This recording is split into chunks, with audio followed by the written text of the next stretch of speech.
Hello everyone, welcome to Indian current affairs podcast channel. ఈరోజు మనం Indian పాలిటీకి సంబంధించి కొన్ని ఇంపార్టెంట్ ఎంసీక్యూస్ చూద్దాం. So first question, law commission of ఇండియాకి సంబంధించి కింది ప్రకటనలను పరిగణించండి. సో 23rd లా కమిషన్ని మన సెంట్రల్ గవర్నమెంట్ ఫామ్ చేస్తుంది అన్నమాట ఇప్పుడు రీసెంట్గా. సో అందువల్ల ఇది రీసెంట్గా న్యూస్లో ఉంది. First statement, law commission of India అనేది భారత ప్రభుత్వంచే స్థాపించబడిన చట్టబద్ధమైన సంస్థ అని అడిగారు. అంటే ఇది స్టాచ్యుటరీ బాడీ అని చెప్పారనమాట ఫస్ట్ స్టేట్మెంట్లో. సెకండ్ వన్, లా కమిషన్ యొక్క ప్రాథమిక విధి న్యాయ సంస్కరణలపై చట్టం మరియు న్యాయ మంత్రిత్వ శాఖకు సలహాలు ఇవ్వడం. మూడవ స్టేట్మెంట్ ఏం చెప్పారంటే, మొదటి లా కమిషన్ 1950లో భారత ప్రధాని స్థాపించారని చెప్పారనమాట. సో ఈ స్టేట్మెంట్స్లో ఏది కరెక్ట్ లా కమిషన్ సంబంధించి అంటే, so law commission of India అనేది భారత ప్రభుత్వం స్థాపించబడిన ఎగ్జిక్యూటివ్ బాడీ అనమాట. ఇది స్టాచ్యుటరీ బాడీ కాదు. సో ఎగ్జిక్యూటివ్ బాడీ అంటే ఏంటి? ఎగ్జిక్యూటివ్ బాడీ అంటే ఇది పార్లమెంట్లో ఏం దీన్ని పాస్ చేయరు అనమాట. ఇది జస్ట్ ఎగ్జిక్యూటివ్ ఆర్డర్, అంటే ప్రెసిడెంట్ ద్వారా ఎగ్జిక్యూటివ్ ఆర్డరు, ప్రైమ్ మినిస్టరు, తర్వాత వచ్చి క్యాబినెట్ మినిస్టర్స్ అందరూ చెప్పితే సో మనకి రాష్ట్రపతి ఒక ఆర్డర్ పాస్ చేస్తాడు. దాన్ని ఏమంటారంటే ఎగ్జిక్యూటివ్ ఆర్డర్ అంటారనమాట. అలాంటి ఒక ఆర్డర్ ద్వారా ఈ లా కమిషన్ అనేది ఫామ్ అయింది. సో ఇది చట్టబద్ధమైన సంస్థ కాదనమాట. సో ఫస్ట్ స్టేట్మెంట్ తప్పు. రెండో చూసామంటే, లా కమిషన్ యొక్క ప్రాథమిక విధి ఏంటంటే న్యాయ సంస్కరణలపై చట్టాలు. సో ఈ చట్టాలు ఉన్నాయి కదా, వీటన్నిటిని సంస్కరణ చేయడం అనమాట. సో అది కరెక్ట్ అనమాట. న్యాయ మంత్రిత్వ శాఖకు సలహాలు ఇవ్వడం, ఇది కరెక్ట్. సో సెకండ్ స్టేట్మెంట్ అనేది కరెక్ట్. మొదటి లా కమిషన్ అనేది ఎప్పుడు స్థాపించబడిందంటే 1834లో. సో ఇది తప్పు అనమాట. ఎక్స్ప్లెనేషన్ చూసామంటే, 1833 చార్టర్ చట్టం ప్రకారం మొదటి లా కమిషన్ 1834లో స్థాపించబడింది. Next question, law commission of ఇండియాకు సంబంధించి కింది ప్రకటనలు పరిశీలించండి. లా కమిషన్ చేసిన సిఫార్సులు ప్రభుత్వానికి కట్టుబడి ఉంటాయి. లా కమిషన్ 3 ఏళ్ల కాలానికి ఏర్పాటు చేయబడుతుంది. స్వతంత్ర భారతదేశంలో మొదటి లా కమిషన్ 1955లో స్థాపించబడింది. సో ఇక్కడ మనం బాగా చూసామంటే ఫస్ట్ స్టేట్మెంట్ తప్పు అనమాట. లా కమిషన్ చేసిన సిఫార్సులు ప్రభుత్వానికి సలహాలు మాత్రమే, అది ప్రభుత్వం మీద కట్టుబడి ఉండవు అనమాట. సో ప్రభుత్వం దానికి కట్టుబడి ఉండాల్సిన అవసరం లేదు. సో ఫస్ట్ స్టేట్మెంట్ తప్పు. లా కమిషన్ 3 ఏళ్ల కాలానికి ఏర్పాటు చేయబడుతుంది, ఇది కరెక్ట్ అనమాట.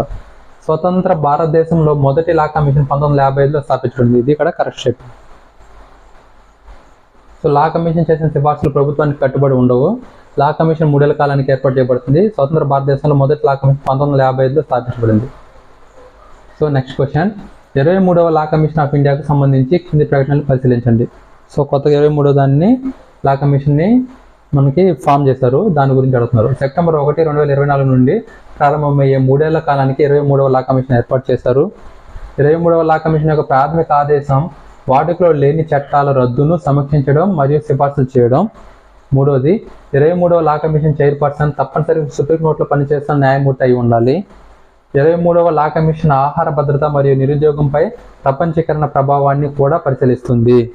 సో ఇందులో కరెక్ట్ ఏదంటే first statement correct, second statement correct, fourth correct అనమాట. థర్డ్ అనేది తప్పు. ఎందుకంటే లా కమిషన్ చైర్పర్సన్స్ ఎవరు ఉంటారంటే ఆల్రెడీ రిటైర్డ్ అయిన సుప్రీంకోర్టు జడ్జి ఉంటారు. ఇప్పుడు యాక్టింగ్ సుప్రీంకోర్టు జడ్జి ఉండాల్సిన అవసరం లేదనమాట. సో మూడో తప్పు ఉంది. సో రెండోది ఏంటంటే, ఏవైతే చట్టాలు వాడుకలో లేవో వాటిని రద్దు చేసేదానికి సిఫార్సు చేయాలన్నమాట గవర్నమెంట్కి. దీని యొక్క మెయిన్ ఎయిమ్. సో ఇది కరెక్ట్ అనమాట. ఇంకోటి ఏంటంటే, ఇప్పుడు గ్లోబలైజేషన్ వల్ల ఆహార భద్రత మరియు నిరుద్యోగం ఎలా ఉంది, వాటి మీద ప్రభావం ఎలా ఉంది గ్లోబలైజేషన్ అనేది, అది కూడా దీని యొక్క మెయిన్ ఎయిమ్ అనమాట. అంటే దీని మీద కూడా దృష్టి సాధించాలన్నమాట అది. సో 1, 2, 4 కరెక్ట్, మూడో తప్పు. నెక్స్ట్ క్వశ్చన్, భారత రాజ్యాంగంలోని ఆర్టికల్ 30కి సంబంధించి కింది ప్రకటనలు పరిశీలించండి. ఆర్టికల్ 30 కింద రక్షణ కేవలం మైనారిటీలు, ఎవరెవరు మతపరమైన లేదా భాషపరమైన వాళ్ళు మాత్రమే పరిమితం చేయబడింది మరియు పౌరులోని ఏ విభాగానికి వర్తించదు, మిగిలిన ఏ విభాగానికి వర్తించదు. నెక్స్ట్ సెకండ్ స్టేట్మెంట్, ప్రస్తుతం కేంద్ర ప్రభుత్వం చే NCM చట్టం 1992 సెక్షన్ 2C కింద నోటిఫై చేయబడిన సంఘాలు మాత్రమే మైనారిటీలుగా పరిగణించబడతాయి. NCM అంటే నేషనల్ కమిషన్ ఫర్ మైనారిటీస్ అనమాట. 1993లో 5 మత సంఘాలు, ముస్లింలు, క్రిస్టియన్లు, సిక్కులు, జైనులు మరియు జొరాస్ట్రియన్స్లను మైనారిటీ కమ్యూనిటీలుగా ప్రకటించబడ్డారు. 2014లో బౌద్ధులను కూడా మైనారిటీ కమ్యూనిటీగా నోటిఫై చేశారు. సో ఈ స్టేట్మెంట్స్ అన్నింటిలో ఆర్టికల్ 30కి సంబంధించి ఏది కరెక్ట్ అనేది. సో ఫస్ట్ స్టేట్మెంట్ అనేది కరెక్ట్ అనమాట. మైనారిటీలు అనేవాళ్ళు మతపరమైన మైనారిటీలు, భాషపరమైన minority, so linguistic and so మొత్తం అనమాట ఈ రెండు మాత్రమే మనం చూడాలి. ఇంక వేరే వాటిలో ఎవరిలో మైనారిటీస్ని చూడకూడదు అనమాట. అంటే ఫర్ ఎగ్జాంపుల్ ఇప్పుడు అమ్మాయిలు తక్కువ ఉన్నారని చెప్పేసి వాళ్ళు మైనారిటీగా చూడకూడదు. సో అక్కడ జెండర్ బట్టి మైనారిటీగా చేయకూడదు. అదేవిధంగా ఇప్పుడు ఇంకొక విధంగా ఏం చెప్పొచ్చు, క్యాస్ట్ విధంగా చూసుకో, మా క్యాస్ట్ వాళ్ళు చాలా తక్కువ ఉన్నారు, మమ్మల్ని మైనారిటీస్గా చెప్పండి అని చెప్పి చెప్పలేమన్నమాట. సో మైనారిటీస్ అనేది ఈ ఆర్టికల్ 30లో ఇద్దరికే, ఒకటి మతపరమైన వాళ్ళకి, నెక్స్ట్ వచ్చి భాషాపరమైన వాళ్ళకి ఉందన్నమాట. So first statement correct.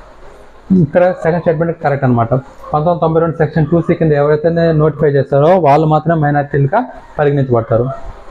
ఇక్కడ మూడో చూసామంటే దీనిలో ఒకటి తప్పు ఉంది. ఏంటంటే ఇక్కడ జైనులు బదులుగా బౌద్ధులను ఉండాలి, ఇక్కడ బౌద్ధుల బదులు జైనులను ఉండాలి. అంటే ఏంటంటే 1993లో 5 మతాలు చేశారు. ఎవరెవరు? ముస్లింలు, క్రిస్టియన్లు, సిక్కులు, బౌద్ధులు, జొరాస్ట్రియన్స్.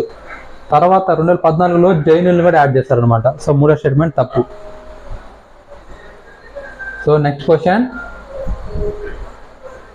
కింది వారిలో ఎవరు భారతదేశంలో పోస్టల్ బ్యాలెట్ల ద్వారా ఓటు వేయడానికి అర్హులు?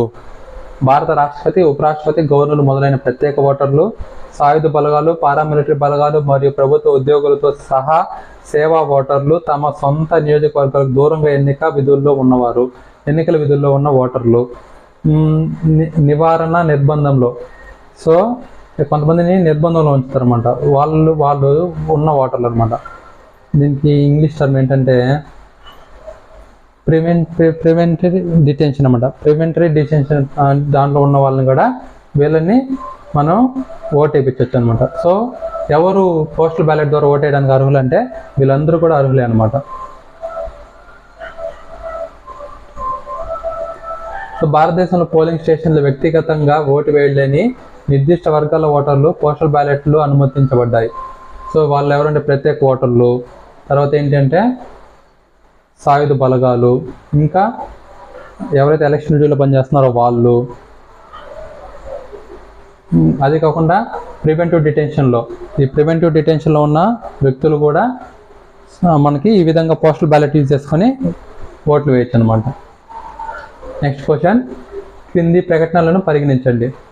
డిఫెన్స్ అక్విజిషన్ కౌన్సిల్ 3 సర్వీసులు మరియు ఇండియన్ కోస్ట్ గార్డ్ కోసం పాలసీలు మరియు మూలధన సముపార్జన కోసం అత్యున్నత నిర్ణయాధికార సంస్థ అనమాట. డిఫెన్స్ అక్విజిషన్ కౌన్సిల్ అనేది నేవీ, ఆర్మీ అండ్ ఎయిర్ ఫోర్స్కి సంబంధించి మరియు ఇండియన్ కోస్ట్ గార్డ్ సంబంధించి ఏదైనా ఎక్విప్మెంట్స్ కొనడానికి అన్నిటికీ కూడా నిర్ణయాలు తీసుకునేది ఇదే అని చెప్పి ఫస్ట్ స్టేట్మెంట్లో చెప్తున్నారు. సెకండ్ స్టేట్మెంట్ ఏంటంటే డిఎస్సి భారతదేశ ప్రధానమంత్రి అధ్యక్ష ఉంటుంది అన్నారు. అంటే డిఫెన్స్ అక్విజిషన్ కౌన్సిల్కి అధ్యక్షుడిగా చైర్పర్సన్గా ఎవరు ఉంటారంటే పిఎం ఉంటారని చెప్పి సెకండ్ స్టేట్మెంట్ చెప్తుంది. ఈ స్టేట్మెంట్స్ లేదు correct. First statement correct, second statement తప్పు అనమాట. ఎందుకంటే డిఎస్సికి చైర్పర్సన్గా ఎవరు ఉంటారంటే డిఫెన్స్ మినిస్టర్ ఉంటాడు. సో రక్షణ మంత్రి ఉంటాడు కానీ ప్రధానమంత్రి ఉంటాడు. సో అందువల్ల సెకండ్ స్టేట్మెంట్ తప్పు అనమాట. నెక్స్ట్ క్వశ్చన్, భారత రాజ్యాంగంలోని ఆర్టికల్ 140కి సంబంధించి క్రింది ప్రకటనలు ఏది తప్పు? ఇది సుప్రీంకోర్టు తన అధికార పరిధిని వినియోగించుకోవడానికి మరియు చట్ట పరిధిలోని కేసులతో సహా తన ముందు పెండింగ్లో ఉన్న ఏదైనా కేసు లేదా విషయంలో పూర్తి న్యాయం చేయడానికి ఆదేశాలు జారీ చేయడానికి అధికారం ఇస్తుంది. రెండో స్టేట్మెంట్, ఎస్సీ ద్వారా ఆర్టికల్ 142 ప్రకారం అధికారాన్ని ఉపయోగించడం భారతదేశం యొక్క ప్రాదేశిక సరిహద్దులకు పరిమితం చేయబడింది మరియు విదేశాలలో నివసిస్తున్న భారతీయ పౌరులకు ఇది విస్తరించదు. థర్డ్ స్టేట్మెంట్, ఆర్టికల్ 142 ప్రకారం మంజూరు చేసిన ఉపశమనాన్ని విరుద్ధంగా చట్టబద్ధమైన నిబంధన ఉన్నప్పటికీ సుప్రీంకోర్టు ఉపశమనం పొందవచ్చు, కానీ అది చట్టాన్ని రూపొందించలేదు. నాలుగోది, నిర్దిష్ట చట్టాలు లేనప్పుడు మార్గదర్శకాలను అందించడం ద్వారా చట్టపరమైన శూన్యాలను పూరించడానికి సుప్రీంకోర్టు అధికారణ 142ను ఉపయోగిస్తుంది. శాసనసభ ఆ ప్రభావానికి చట్టాన్ని రూపొందించే వరకు కట్టుబడి ఉంటుందన్నమాట. సో ఆర్టికల్ 142 గురించి కింది స్టేట్మెంట్స్ ఏవి కరెక్ట్ అని అడుగుతున్నారు అనమాట. ఆర్టికల్ 142 అనేది ఏంటంటే సుప్రీంకోర్టుకు ఉన్న ఒక సూపర్ పవర్ లాంటిది. సో న్యాయం చేయడానికి ఏ సిచ్యువేషన్లో అయినా సరే సంపూర్ణ న్యాయం జరపడానికి సుప్రీంకోర్టు ఈ ఆర్టికల్ 142ని యూజ్ చేసుకొని ఎటువంటి తీర్పుని ఇవ్వచ్చు అనమాట. సో అందులో ఫస్ట్ స్టేట్మెంట్ కరెక్ట్ అనమాట.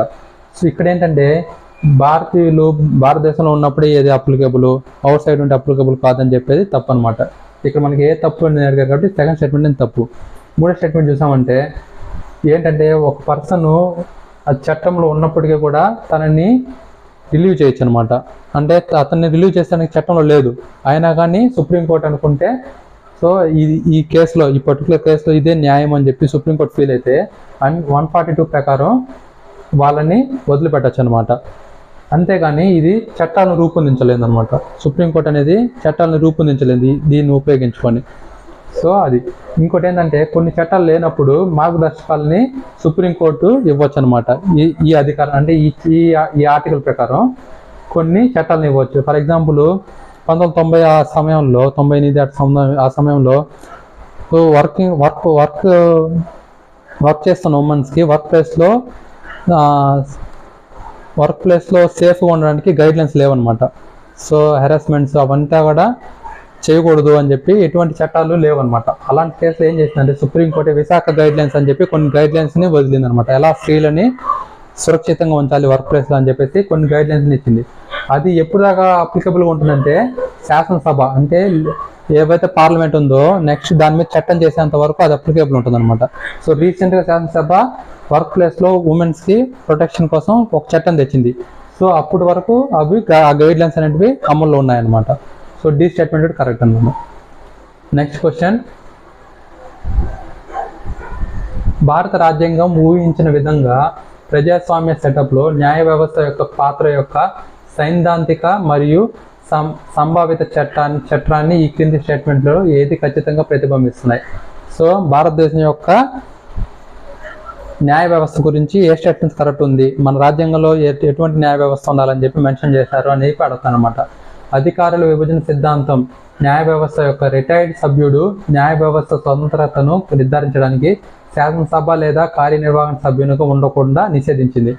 సో ఒక్కసారి రిటైర్డ్ అయిన జడ్జు స్టేట్ ఎమ్మెల్యే గాను, ఎంపీ గాను, సెంట్రల్ ఎంపీ గాను ఉండకూడదని చెప్పి మన రాజ్యాంగం సూచించిందా? సో ఇది తప్పు అనమాట.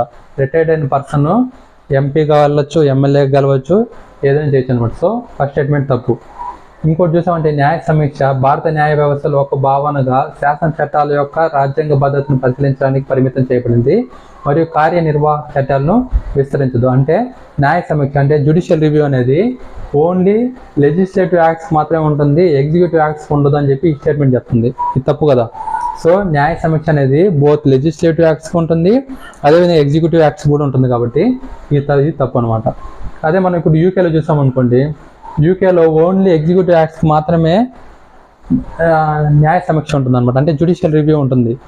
అదే కానీ పార్లమెంట్ ఏదైనా ఒక లాని పాస్ చేస్తుంది అనుకో, దాన్ని క్వశ్చన్ చేసే అధికారం అక్కడ సుప్రీంకోర్టుకు కూడా లేదనమాట. ఎందుకంటే ఆ దేశంలో ఏంటి, పార్లమెంటే సావరెన్ అనమాట. సో అదే మెయిన్ అనమాట.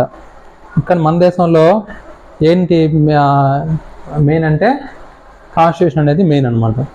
సో అందువల్ల మన దేశంలో ఎగ్జిక్యూటివ్ ఆర్డర్స్ని అదేవిధంగా లెజిస్లేటివ్ ఆర్డర్స్ని రెండింటికి జ్యుడిషియల్ రివ్యూ అనేది ఉంటుందన్నమాట.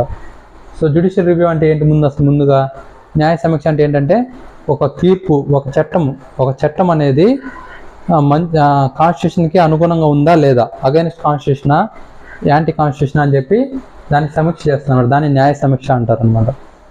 సో న్యాయ వ్యవస్థ స్వతంత్రత సూత్రం న్యాయమూర్తులు తమ విధులను శాసనసభ మరియు కార్యనిర్వాహక శాఖల నుండి అలాగే ప్రైవేట్ ప్రయోజనాల నుండి ఎటువంటి ప్రభావం లేకుండా నిర్వహించగలరనే ఆలోచనలో పాతుకుపోయింది. ఇది కరెక్ట్ అనమాట.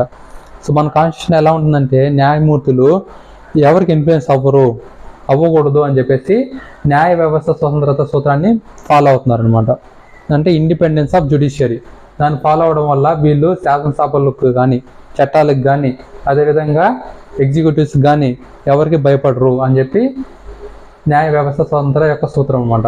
సో మూడో స్టేట్మెంట్ కరెక్ట్, రెండోది తప్పు, ఒకటోది తప్పు అనమాట. So only third one is right. చట్టాలను ప్రధానంగా ప్రభుత్వానికి మరియు దాని విధానాలకు ప్రయోజనం చేకూర్చే విధంగా వివరించే న్యాయ వ్యవస్థ తద్వారా వారి ప్రయోజనాలను పరీక్షిస్తుంది. ఈ సూత్రాన్ని సో ఈ విధంగా చేస్తే ఏ సూత్రాన్ని ఉల్లంఘించినట్టు అవుతుంది? అసర్టివ్ జ్యుడిషియరియా, కమిటెడ్ జ్యుడిషియరియా, సమీకృత న్యాయ వ్యవస్థ, కాంపిటేటివ్ ఫెడరలిజం. దీనికి ఆన్సర్ ఏంటంటే అసర్టివ్ జ్యుడిషియరీ అనమాట. సో ముందు అసర్టివ్ జ్యుడిషియరీ అంటే ఏంటి, కమిటెడ్ జ్యుడిషియరీ అంటే ఏంటంటే అసర్టివ్ జ్యుడిషియరీలో ఏమవుతుంది, ప్రభుత్వం ఒక చట్టం ప్రతిపాదించింది కానీ ఆ చట్టము ప్రజలకి ప్రజలకి మంచి చేసేలా లేదనమాట. సో యాంటీ కాన్స్టిట్యూషన్ కానీ అన్కాన్స్టిట్యూషనల్గా ఉందనుకోండి, అలాంటి కేసుల్లో ఏంటంటే ఆ చట్టం అప్పుడు జ్యుడిషియరీ ఏం చేసిందంటే అది ఆ చట్టం అనేది అప్లికబుల్ కాదు అని చెప్పి దాన్ని రద్దు చేసింది అనమాట. అలాంటి వాటిని ఏమంటారంటే అసర్టివ్ జ్యుడిషియరీ అంటారు. కానీ ఇంకో కేసులో ఏమైందంటే ప్రభుత్వం ఏదైతే చట్టాలు చేస్తుందో అది తప్పైనా అవనండి ఒప్పైనా అవనండి, జ్యుడిషియరీ దాన్ని సపోర్ట్ చేస్తూనే ఉంది. సో ఇది కరెక్ట్ అని సపోర్ట్ చేస్తూ ఉందన్నమాట. అలాంటి వాటిని ఏమంటారంటే కమిటెడ్ జ్యుడిషియరీ అంటారు. ఈ కమిటెడ్ జ్యుడిషియరీలో ఏమవుతుందంటే ప్రభుత్వానికి వత్తాసు పలుకుతూ ఉంటాయి అనమాట జ్యుడిషియరీస్. సో దాన్ని కమిటెడ్ జ్యుడిషియరీ అంటారు.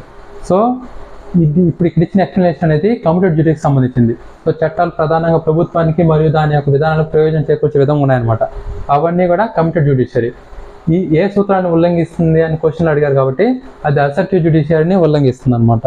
So option A is the right answer. క్రింది వాణిలో ఏ ప్రకటన భారతదేశంలోని సబార్డినేట్ కోర్టుల లక్షణాలు మరియు పనితీరును ఖచ్చితంగా ప్రతిబింబిస్తుంది? సో సబార్డినేట్ కోర్ట్స్ గురించి ఏది కరెక్ట్ అని అడుగుతున్నారు అనమాట. ఫస్ట్ స్టేట్మెంట్, సబార్డినేట్ కోర్టుల స్థాపన మరియు సంస్థ ప్రాథమికంగా భారత రాజ్యాంగంలోని ఆర్టికల్ 233లోని నిబంధనల ద్వారా నిర్వహించబడుతుంది. సబార్డినేట్ కోర్టులు తమ పనితీరును నియంత్రించే చట్టాల ప్రకారం సివిల్ మరియు క్రిమినల్ కేసులు రెండింటినీ విచారించే అధికారం కలిగి ఉన్నాయి. సంబంధిత హైకోర్టు ప్రధాన న్యాయమూర్తికి సబార్డినేట్ కోర్టులను న్యాయమూర్తులు నిర్వహించే ఏకైక అధికారం ఉందన్నమాట, నియమించే ఏకైక అధికారం ఉందని అడుగుతున్నారు. So first statement, second statement correct అనమాట సబార్డినేట్ కోర్ట్స్ గురించి. థర్డ్ స్టేట్మెంట్ తప్పు. ఎందుకంటే సో హైకోర్టు ప్రధాన న్యాయమూర్తి ఎవరైతే సూచిస్తారో వాళ్ళని అపాయింట్ చేసేది వచ్చి గవర్నర్ అనమాట. సో గవర్నర్ నియమిస్తారు ఎవరిని? సబార్డినేట్ కోర్టులోని న్యాయమూర్తులను. ఓన్లీ హైకోర్టు చీఫ్ జస్టిస్ మాత్రమే కాదనమాట. సో థర్డ్ స్టేట్మెంట్ తప్పు.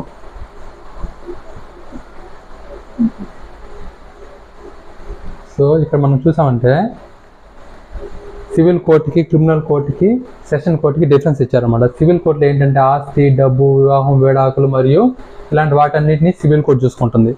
సో క్రిమినల్ కోర్టు ఏంటి అంటే నేరాలకు ఎవరైతే పాల్పడి ఉంటారో వాళ్ళందరినీ క్రిమినల్ కోర్టు చూసుకుంటుంది అనమాట, అంటే తీర్పులు ఇస్తూ ఉంటుంది. సెషన్ కోర్టు అనేది ఏంటంటే పెద్ద నేరాలు చేస్తుంటారు, మర్డర్స్ కానీ, సో అలాంటి వాటిని చేస్తుంటే వాళ్ళకి సెషన్ కోర్టు అంటే ఏ కేసులో అయితే 7 ఏళ్ళ కన్నా ఎక్కువ జైలు శిక్ష పడుతుందో అలాంటి వాళ్ళన్నిటిని ఈ సెషన్ కోర్ట్స్ అనేటివి చూసుకుంటాయి అనమాట. సో అది డిఫరెన్స్. ఇక్కడ ఏం చెప్పారంటే సో జైలుకి పంపేది ఎవరికి అధికారం ఉంటుందని క్రిమినల్ కోర్ట్స్ ఉంటాయి అనమాట. క్రిమినల్ కోర్టు న్యాయమూర్తులకి జైలు పంపించే అధికారం ఉంటుంది. ఒక పర్సన్ని జైలుకి పంపే అధికారం ఎవరికి ఉంటుందంటే అది ఎవరైతే తప్పు చేశాడో ఆ పర్సన్ని జైలుకి పంపే అధికారం క్రిమినల్ కోర్టు న్యాయమూర్తులకు ఉంటుంది. కానీ ఫైన్ కట్టించడం, సో డబ్బు ఫైన్ కట్టించడం ఇలాంటి వాటిని ఎవరికి ఉంటుందంటే సివిల్ కోర్టు న్యాయమూర్తులకి పవర్స్ ఉంటాయి అనమాట. ఈ సివిల్ కోర్టు న్యాయమూర్తులకి జైలుకి పంపే అధికారం ఉండదు అనమాట. So this is the end of today class. Thank you very much for watching.